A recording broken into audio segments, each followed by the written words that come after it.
ជំរាបសួរបងប្អូននេះលក្ខណៈថាបងប្អូនស្គាល់រុក្ខជាតិមួយផ្នែកនេះដែរវាដុះច្រើនណាស់នេះមកវាលណាអានេះគេហៅថាដើមស្លឹកកភ្លូចំណាំតែបងប្អូនខ្លះគាត់យកធ្វើមកលក់បាញ់ឆាវអញ្ចឹងទៅច្រើនណានោះស្លឹកភ្លូប៉ុន្តែគេហូបតែខ្ចីទេចាស់គេហូបគឺធួយខ្ចីចឹងគេយកធ្វើលក់បាញ់ឆាវលក់ទឹកគ្រឿងប្រហុកអីចឹងទៅព្រោះវាជួនកាលដូចជាដើមនេះវាតាមខ្ញុំសង្កត់ទៅអត់មានគេដាំទេវាដុះតែខ្លួនឯងចឹងកាត់ចោលឡើង3 4ដងấyនៅតែមានដុះទៀត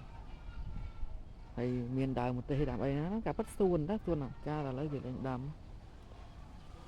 តែស្លឹកភ្លូឃើញបងប្អូនខ្លះcònបេះយកធ្វើលក់ធ្វើអីដែរចំណែកខ្ញុំក៏ចូលចិត្តលក់ទឹកគ្រឿងដូចតែគ្នាបងប្អូនបានថាអ្នកខ្លះគាត់អត់ស្គាល់ទេហៅស្តៀងម្លូស្លឹកវាមើលនេះ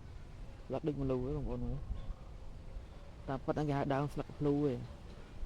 តែបើជាតិវាផ្សេងខុសពីម្លូណាស្លឹកវាមើលតែដូចគ្នានេះមើលដូចមែនតើនេះ